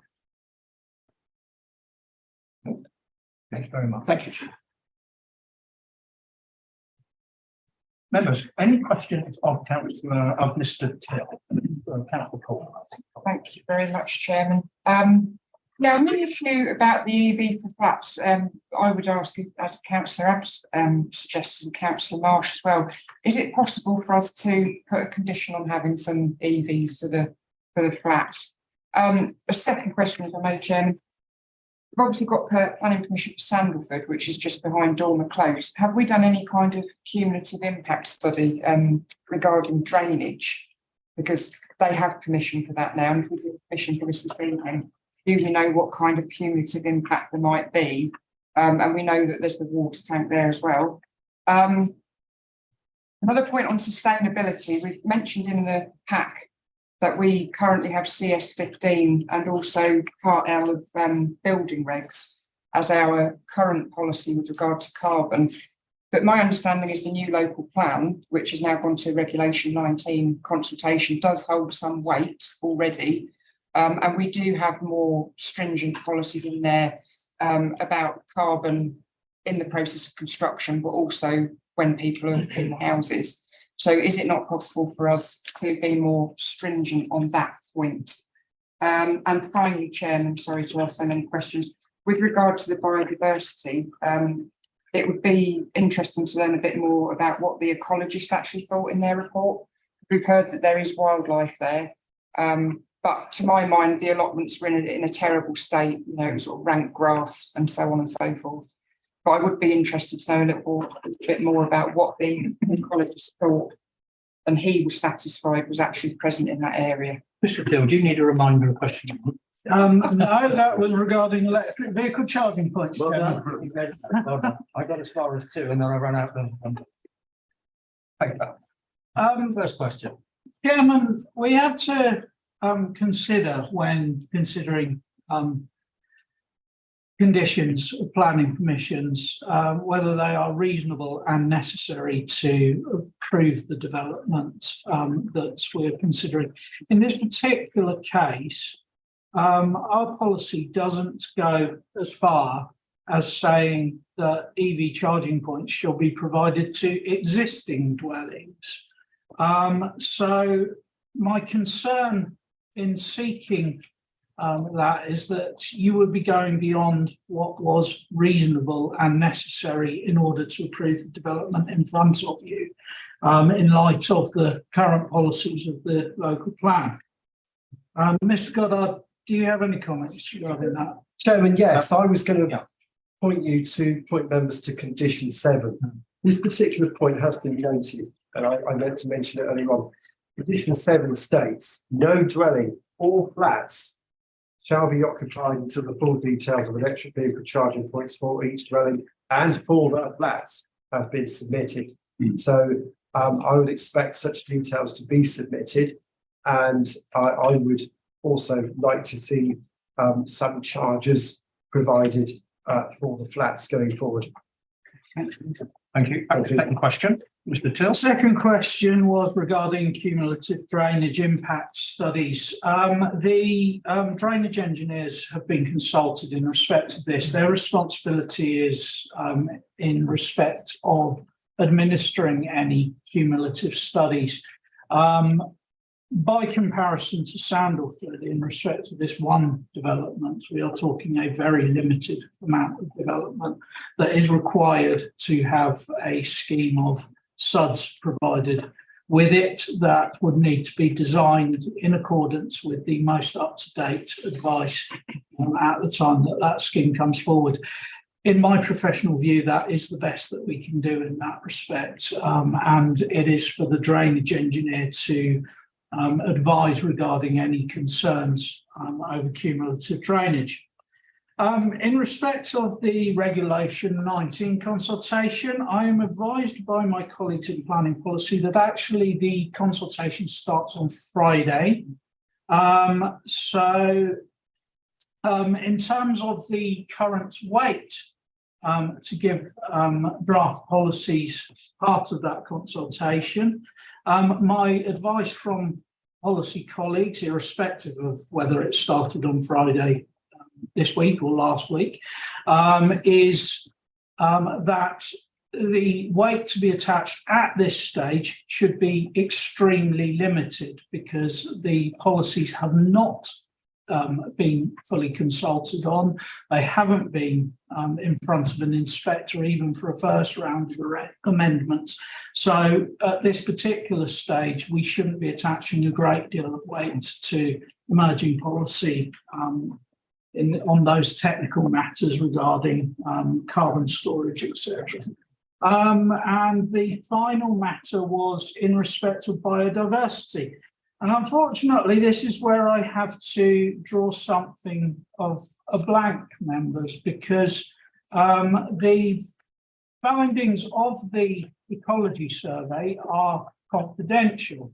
So I will have to ask that unless you wish for those findings to be discussed under a part 2 meeting, and bearing in mind that I do not have any documentation prepared in respect of part 2 meeting, that you will have to trust to the fact that our ecologist has reviewed those survey details and is satisfied with the recommendations, hence the condition in respect of the recommendations. And I can confirm, as I'm looking at the survey recommendations at present, that there are recommendations in respect of biodiversity and ecology on the site. I can't advise any further than that because they are confidential as they relate to potential damage to habitats of protected species. Councillor Cole, do you want to come back on that? Just 2 very brief points. It's news to me that we can have a part 2 discussion about biodiversity, and I would welcome that in future. I think that would be really useful. Okay. And my understanding with regards to the local plan, that because it's been approved by council, it does hold some weight. So I'd Incorrect. like to make that. Incorrect. Yeah. Okay. You're quite happy with those answers. We'll move on. Councillor Vickers, thank you. Thank you. Just seeing the biodiversity, it's the biodiversity net gain issue, which is not part 2, as I understand it, and that was referred to, I think, by Councillor Marsh. Where are we in policy terms on that? Because I think there is some current policy, but certainly there is some considerable good policy in the COVID-19, which even with limited weight should have some nod towards it.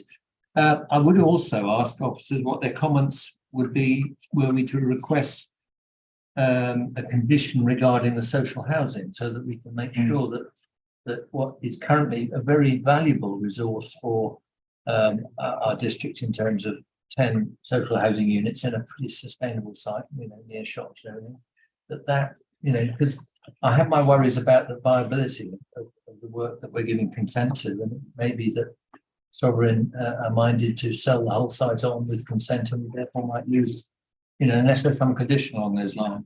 So biodiversity, net gain, and social housing are my 2 points I'd like answers on. Thank you, Chairman. Chairman, in respect of biodiversity net gain, all I can do is refer you to the ecologist's comments and the ecologist's duty to ensure that biodiversity net gain is being secured in accordance with policy. I can't, I am afraid, refer to the comments of the survey because I have not disseminated those that relate to biodiversity net gain from those that relate to protected species, or indeed any other aspect of the survey that's in front of me. In respect of the affordable housing aspect, members, I would remind you that you're not being asked to consider a proposal for new dwellings in Newbury House. You are being asked to consider a proposal for alteration to existing dwellings. Therefore, there is no proposal in front of you to alter any social housing provisions that relate to those dwellings. Just could I pursue both of those points, but taking the second one first, it may not be associated with this planning consent, but what is the what does the council do? What can it do, if anything, if a social housing provider decides, well, actually, I want to sell this site, social housing or not, and sell it to the highest bidder? In the case of some developments, Chairman, and I do not have the information regarding which in front of me, Those affordable housing provisions are secured by section 106 legal agreement. Yeah, so that's what I suppose it's more that sort of thing. It's really a legal agreement rather than a condition that I should have been talking about. So maybe the lawyers. Yeah, and also Homes England, they're governed by Homes England, and so if they're bought. So there's a safeguard through Homes England, they have to apply. But on the biodiversity net gain, there is no condition, there's no reference to biodiversity net gain in the two ecological conditions 4 and 5. Is it possible to ask for one, given that it's national policy, if not local policy yet, that should be applied? The conditions request that the recommendations of the ecological survey are delivered.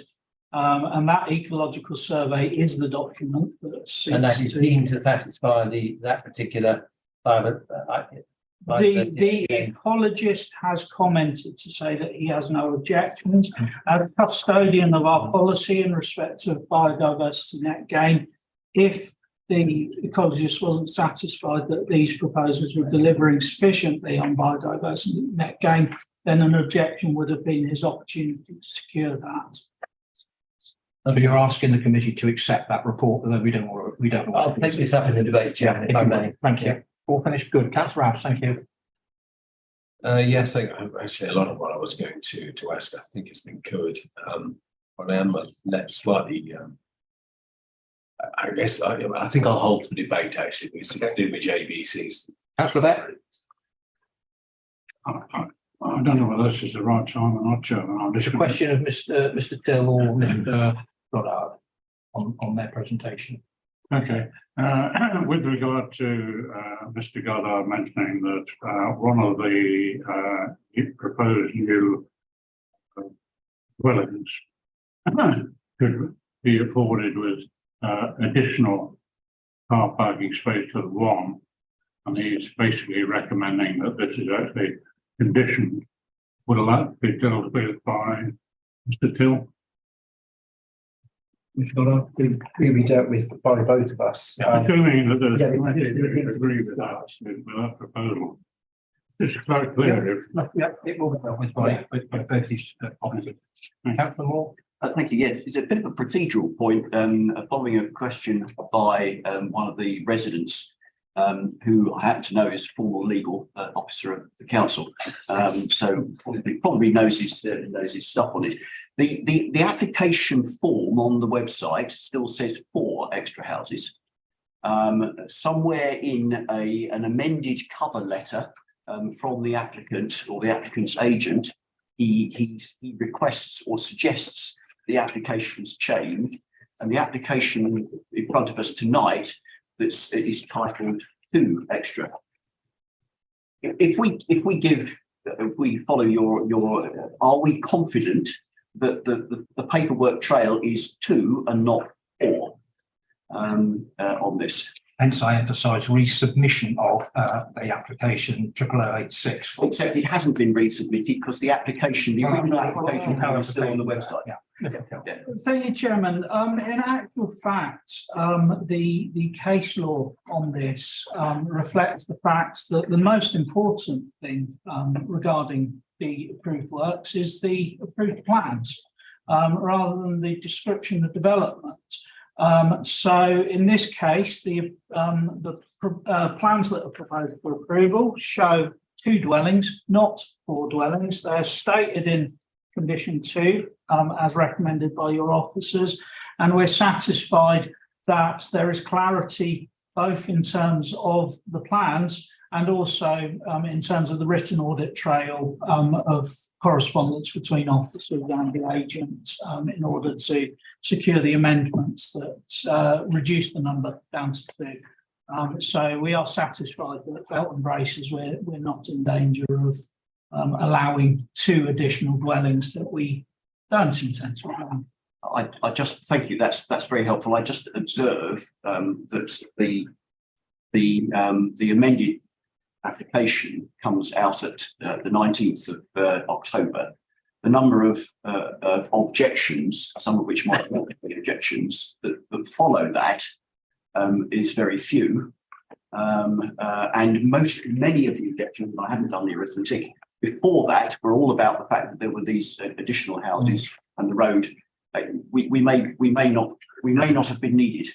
No, That's my observation. I think, again, just as an aside on that, on the site meeting, from the residents that turn up, although it came in with 10 minutes of objection, many of those objections have been satisfied and they've sort of fallen away. Yes. From the time they submitted them to the time we got the site meeting. So it's about what you're actually. Okay. Yeah. Councillor Abbs first and then Councillor Bennett. Yeah, thank you. Just Mr. Goddard, and only because I can't quickly find the information, could you remind me the number of parking spaces a 4-bed detached house requires? 2.5, Chairman. So together they require 5. 2.5. 2.5 each. They've currently got 4. Yes. Thank you. Councillor Bennyworth. Chairman, just really following on from Councillor Moore, if I may. Mr. Till, just for clarification, any further development of the site would be subject therefore for a separate planning application, is correct, isn't it? That's correct, Councillor Bennyworth. Councillor Beck. Am I permitted to ask a question, Mr. Till? Yes, indeed. Thank you. I come back to what I raised before, that is that in the papers, it talks about that the applicant has submitted that each dwelling will be provided with solar panels, blah, blah, blah. No mention of Newbury House, but the 2 representatives from the applicant indicated that there would be no solar panels on Newbury House. I'm failed to understand why the officers are sort of allowing that situation to potentially prevail, because surely the occupants of those flats are in just a greater need of sustainability as the new occupants of the new 2 houses. Thank you, Chairman. Councillor Beck, in part, this comes down to what is new development on the site rather than what is existing development on the site. So the applicant could carry on with Newbury House in the status quo.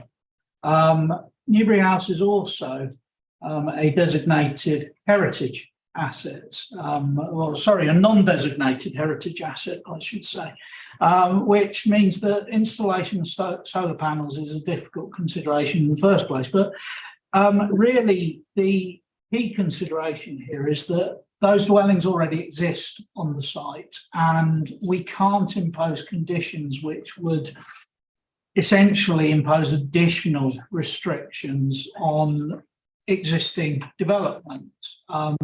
It's simply a case that that because they're existing on site and because the applicant's fallback position is to exactly what's there on site at present, they could subdivide those bedrooms without need for separate planning permission. So it's only the external works that we're really considering.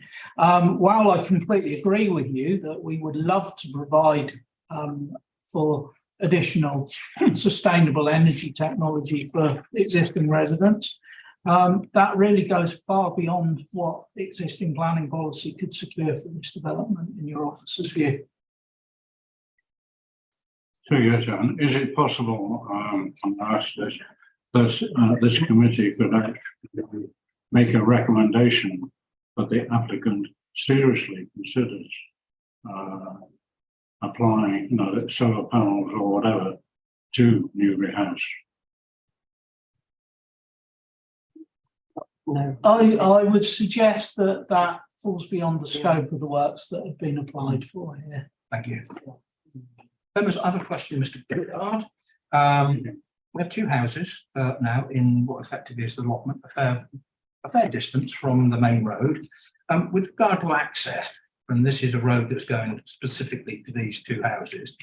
Firstly, I guess one would need a right of way to those privately owned houses which may go across public land. And 2, is it then become an unadopted road? Does it become a name road? Could you just give the panel, the committee, some idea as to whether it's just purely a right of way issue, or it does start going into the realms of private access and what have you? I would suggest it's purely a civil matter between different landowners within the site and a right of access. Okay, that's fine, thank you. You certainly wouldn't expect the road to be adopted. No, for that number of moments. I'll recover that point and Thank you. okay, any more questions of the officers? No, then I've met up to debate. That's the figure, thank you. Well, first of all, I really welcome this work. I mean, it is long overdue, as Councillor Marsh has pointed out. You know, I've been driving past that building for 30 years since I lived in Church. I think, is somebody going to do something about that? Well, yeah, well, somebody's going to do something about it now. But it is also a valuable social housing resource. So the first point I would put to colleagues is I would like us to, and I'm not proposing this formally, but I intend to support the officer's recommendation to approve. But I would like us to add several conditions actually, but the most important one I think is that this is subject to a Section 106 agreement regarding the affordable housing contribution, and that would obviously be we can't discuss it now because we haven't got a housing officer. It's a new matter, but I would like us to have something in there, perhaps with the Section 106 brought back to either the full committee or the ward members for, as it were, consultation and sign off. I mean, the way that the scheme is being designed, it would be possible to just have that for the 30%, which is 3 out of the 10 flats, because they've got separate entrances. Yeah. The difficulty normally with a block like this is that if you've got shared entrance, it's difficult to have different management arrangements. But I'd like that to be considered because I think it's very important. You know, we don't know what sovereign might do in the future, but I think you've got the point. And members might like to comment on that aspect as well. I do think we need a separate condition on biodiversity net gain, or at least something. I suppose it'll be in the minutes to because you know I would have expected to see it specifically mentioned, and it could be mentioned without any breach into the departure into part 2, just so that we are satisfied that the national policy on biodiversity net gain is going to be abided by in this. I'm happy with the EV charging because I think the condition you've already got covers, and I know there are precedents with a recent decision on Sovereign down the road in Newtown Road in just outside our ward, where you said there must be some. I know that's a difficulty, having had to manage some shared flats. You know, who gets the EV charging? You know, but that's not a planning matter. And the one other condition I'd like us to consider. Well, I'll put it down. No, actually, those are the only two: social housing as a Section 106 and biodiversity. Thank you. Otherwise, I'm very happy. Yeah, I guess the anomaly I see, I am minded to kind of go with officer recommendation, but the anomaly I see is I thought we had a JVC with sovereign housing, and yet they're being required to build houses to get work done on an asset to deliver social housing in the area. So I'm not quite sure how we got into that situation of them requiring to build houses to get something done that we wanted in the area anyway. And then it goes on, of course, you can then add in all the other bits and bobs that we've discussed about charging points and access and so on, and the upset to the neighbours. But because they are having to build houses to sell, to fund it, the way that they've been laid out is nowhere optimal for the environment, because it impinges on. Okay, we can talk about it being allotments now. Nobody says when it wasn't an allotment. At some point in the past, it wasn't an allotment. Was it a field then, or was it a garden then? Yeah, there's lots of unknowns here. But I think even long as we make sure that the relevant parking is sorted, that things like in condition, make sure that these new houses have access, I assume, to the bin stores, and that's all kind of sorted out with what we go forward with. And we need the social housing. My worry is similar to Councillor Vickers, though, is that because of the fiscal implications here of that will it actually ever become social housing, or will it turn into something else? Well, that's kind of a good point on the right section. Any more questions or any more debate? Just going back to Councillor Vickers' point there on biodiversity. I don't know quite how we're going to apply anything when we've been advised by Mr. Till that the officer has put this, albeit confidential report together and has accepted it, and we've been asked to accept that. What can we do over and above that? Just have a condition. I'll ask, yeah. What is the condition? We have 1.1. What is the condition? 1.1. The development includes satisfactory demonstration that there will be biodiversity net gain, if not on site, then. Excuse me, Chairman, surely any condition would merely say the developer complies with the requirements. of the conservation officer. The conservation, exactly. I'm just saying, what can we do? What we think is acceptable, but What else? I get advice on that because we'll come to the conditions in a minute.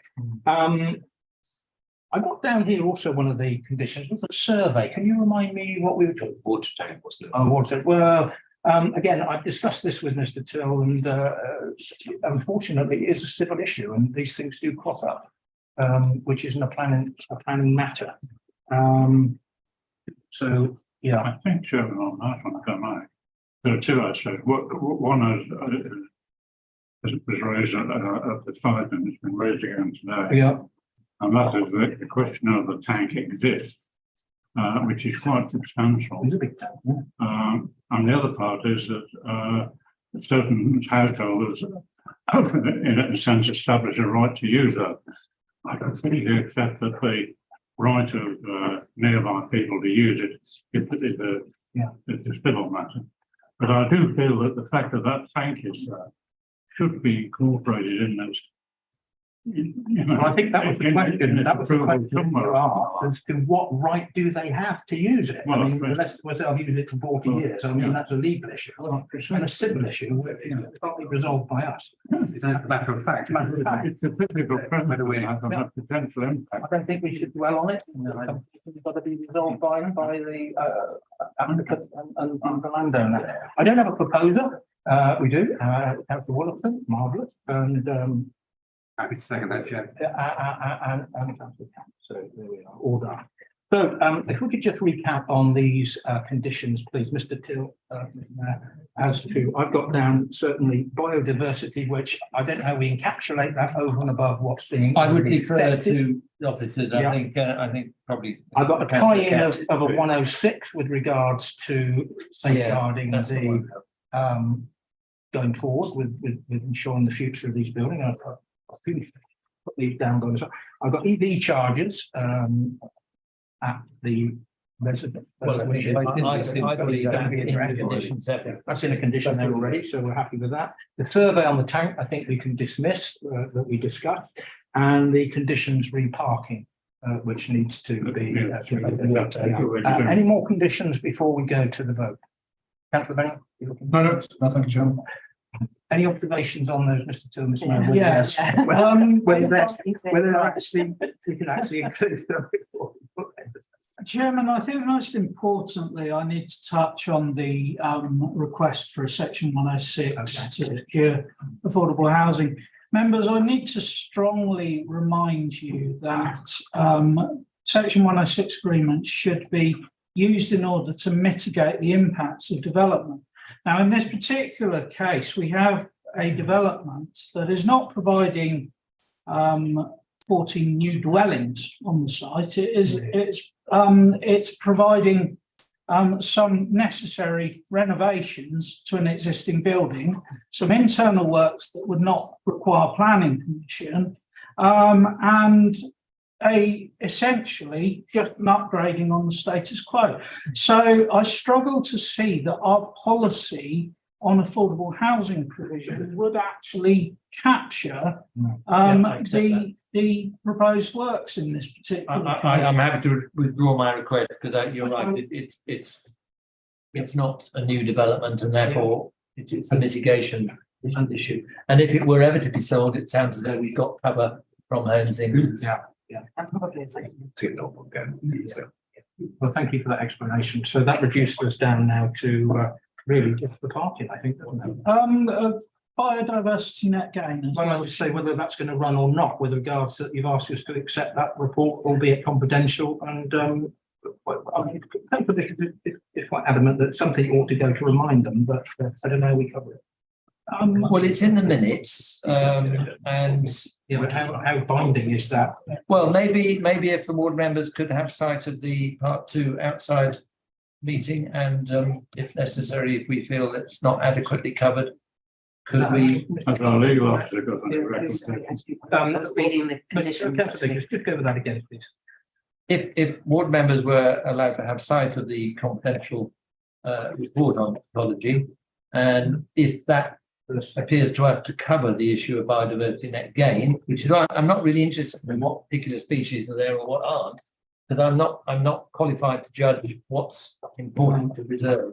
But I just want to know that the point is covered, because it is national policy, and I don't want to precedent be set that we let this slip through without biodiversity net gain. I think we could then make a determination, as your views would have to be set to do that. My suggestion is, I would suggest that we have a quick read of 4 and 5. Well, 4 and 5 on our pack. Because the regulations are covered. The assessment must be completed. It's a 3-year point where that lapses within 3 years and they have to do it again to make sure it's absolutely. I think we're just looking for a little authority that the 10% is in there somewhere, and councillor Kent had pretty much the right words, add in the 1.1 gain and you're there. Yes, assuming you should track our conservation officer to do a thorough job, check and comply. No, comply with policy. If we don't do that, presumably you've got some mess which we've got to then adjourn and start looking at. No, I agree. If we could say, condition could be put in, could it? And the developer will comply, agrees to comply with the terms of the reports produced by the conservation officer. Can I, Chairman, can I suggest that the following condition is applied, that prior to commencing any works to the to construct the 2 new dwellings proposed to the north of the site, details are provided to demonstrate that the development will achieve the 10% biodiversity net gain in accordance with national. I'm happy with that. Yeah, because it is just that area of the site that's really. And the other condition is just read the parking, which will be agreed with Goddard and Mr. Thill. And are we all happy with that now? Good. So we have a proposer, Councillor Wilson. We have a seconder, Councillor Count, with those 2 conditions. One, a statement that Mr. Thill, and the other was the parking. The recommendation is for headed plan in countryside be authorised to grant the planning permission at Newbury House in Andover Road. And I won't go through all what it's going to be. But this is about to use count the house. So Score. And that's unanimous. therefore, an application is approved. Thank you very much. That concludes our business of the evening. I suppose we need to thereabouts half an day. Well done. Well done. And like